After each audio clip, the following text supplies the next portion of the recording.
Quality players who can rush the quarterback are precious commodities in the NFL, which is why the Cowboys are always looking out for them. The team has selected a defensive end in each of the last 5 drafts, and with so much uncertainty with their current group, it wouldn't come as a surprise if they draft another one this year.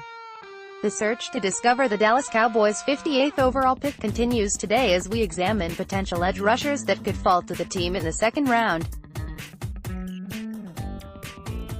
On Monday, we identified 3 safety prospects, and yesterday we looked at defensive tackles. Tomorrow, we finish it up with tight ends, and then on Friday, we'll put it all together to form a mini board we can use as a checkoff list when the day 2 of the draft rolls around. For this exercise, we are identifying a long shot player, blue, a hold your breath player, green, and a reasonable chance player, yellow, that could be available at pick 58. Obviously it would be ideal if one of the long shot players somehow fell to Dallas. That would be the best case scenario, but it's good to have backups in place as a contingency plan.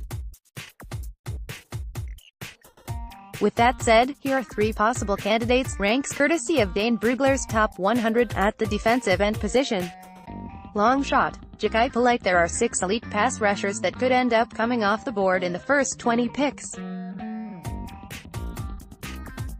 It might even be 7 had it not been for the risk involved with Florida Gators edge rusher Jachai Polite. Polite is a talented pass rusher who has a wide arsenal of moves to get to the quarterback.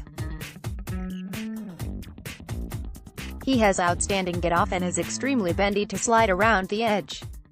He looks fast on tape and has great closing speed in pursuit of the ball.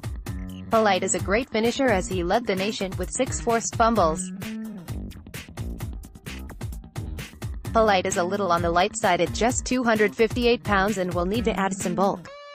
But keep in mind, DeMarcus Lawrence is the same height and entered the league even lighter at 251 pounds. His size means he can be pushed around when bigger linemen get their hands on him. Polite doesn't have violent hands to shed blockers. And right now, he looks like his contribution is exclusive to rushing the quarterback, so he has a lot of work to do in order to be a 3-down player. There is some risk involved with a player like Polite. His character has come into question, and he was even benched for a series last year for not meeting team standards. He's definitely a guy the team would need to have in for a pre-draft visit to get a feel for what type of character they're getting.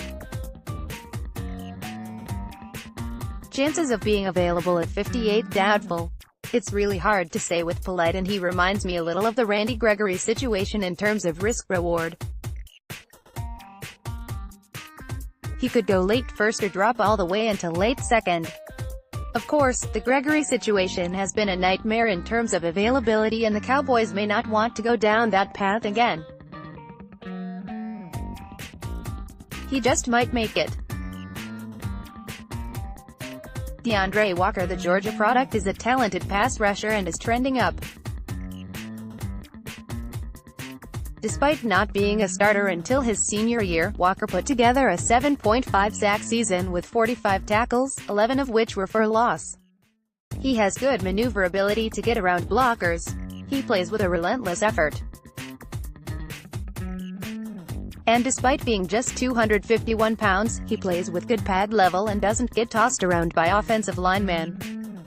He has long arms to thwart blockers. Walker is a very strong run defender and reads plays quickly. With a good anchor and long reach, he's able to abruptly close up the running lanes. Walker is more of a 3 to 4 outside linebacker, but we're not putting too much stock in that, as good edge rushers are good edge rushers. Still, he's undersized, and that will be a problem going against huge NFL tackles. He's more of a straight-line pursuer and doesn't change direction well. Walker also needs to refine his pass rushing technique, but that's something that can come later.